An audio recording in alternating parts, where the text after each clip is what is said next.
Welcome. It's Charter California edition. I'm Brad Pomerance. We are joined by Eric Bauman, chair of the Los Angeles County Democratic Party, vice chair of the California Democratic Party. I want to speak about the United States Democratic Party and what's happening on the presidential side.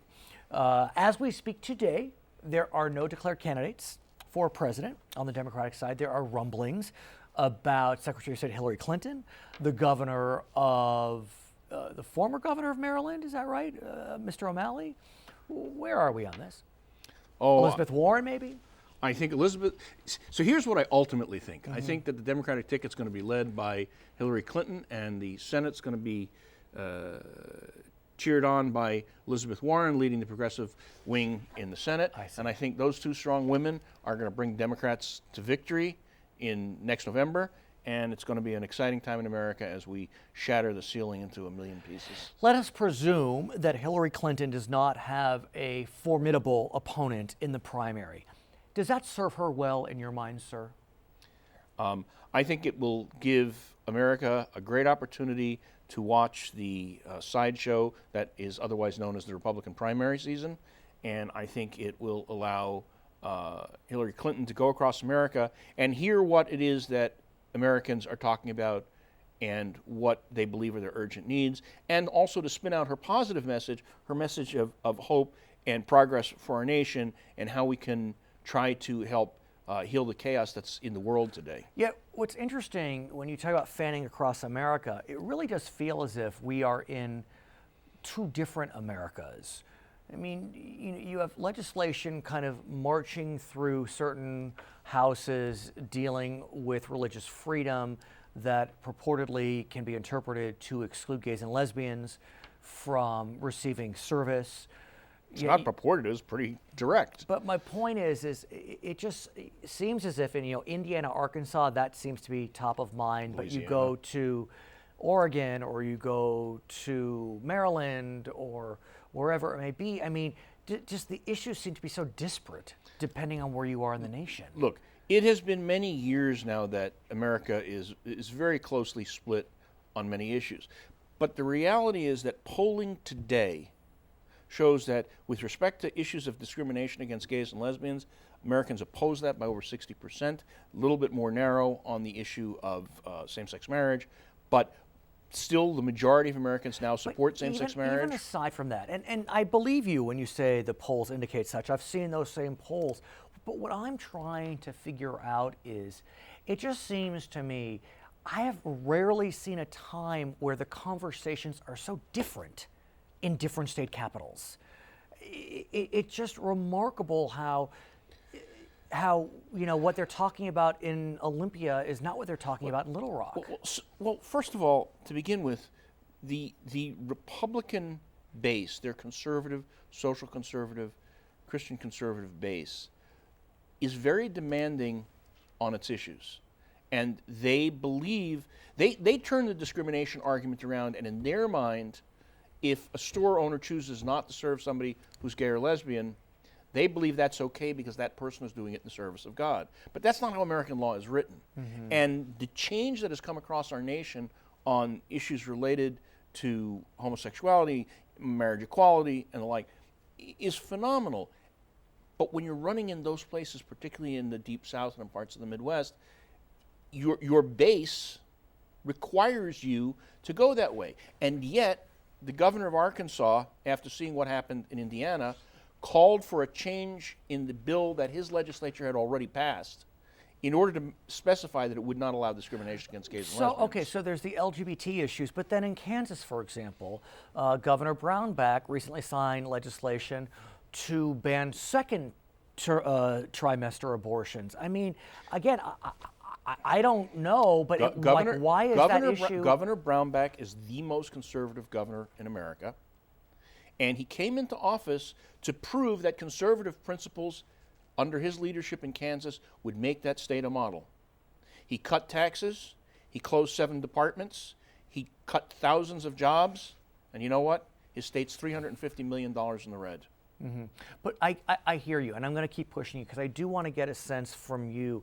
Why is it that the conversations are so divergent in various state capitals? Because the audiences to whom they speak are different. If you're in California, the majority of voters vote blue.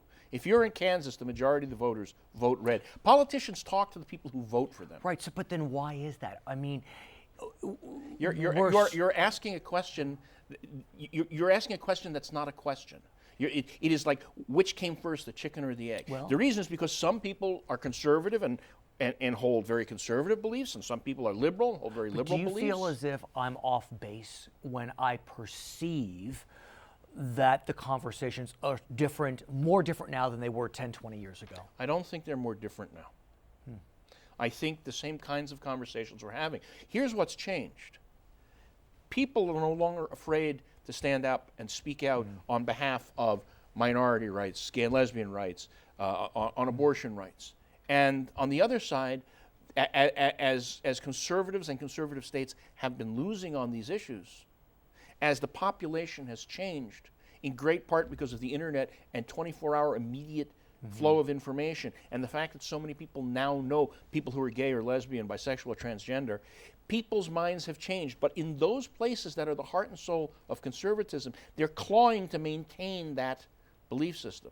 So how does a presumed Democratic nominee, Hillary Clinton, speak to those audiences? Or do we continue in your mind to see kind of that red-blue division, and in your mind, Democrats have an edge? Well, so there's two answers to the question. One is an electoral answer.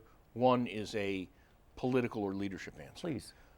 From an electoral answer, Mississippi is not going to vote for Hillary Clinton. There's not likely to happen. Those people are deep red in their voting, and they're going to stay that way. But what she can do, and what I believe she will do, is listen to them. She may not answer the questions the way they would like them to be answered, but she will listen to them respectfully, which is something that the folks on the other side won't do. You won't see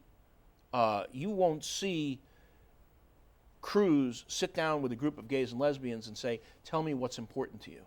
I may not agree with you, but I want to hear it." You will see Hillary Clinton do that. So let's talk about the Republican candidates. We have Senator Cruz from Texas. We have Senator Paul from Kentucky. Governor Walker from Wisconsin. Senator Rubio from Florida. Former Governor Bush from Florida. What do you make of the crop of candidates? And be judicious. I really want to get a sense from you. I think you have a range on the conservative scale, and if you look at the records of these various people, it sort of goes from just right of center to hard right. But what you're going to see, you're already seeing it, is those who were once more moderate are already making the shift to the right, because the early states are amongst the most conservative states in the Republican primary system. But if you're a Republican candidate, let's say, and you look at Mitt Romney, who presumably was running as a moderate, at least in the general election, was not successful, could you not say, that didn't work, so I'm going to run as a tried and true conservative? You could say that, but a tried and true conservative is probably not going to win the election in November. So, but that doesn't change the fact that to win the primary, and you have to win the primaries in order to be in the general election, you got to run right. You got to be conservative. So you can't run as a moderate. You can't stand up and say, "Hey, I'm the moderate Republican. Vote for me," when you're going to Kansas, when you're going to Idaho. You can't do that. So who do you believe? I'll say it this way: who are the top tier Republican candidates? If you had to pick three. Paul, Bush, and Walker. You think one of those three will be the nominee for the Republican Party? I think so. Are you willing to pick one? No, because we have to wait and see. I mean, what's amazing is you see, for example, Rand Paul, who has been the libertarian Republican, anti-foreign policy, anti-war, you already see him tacking into the other position on foreign policy. He'll be back. He's Eric Bauman. I'm Brad Pomerance. It's Charter California Edition.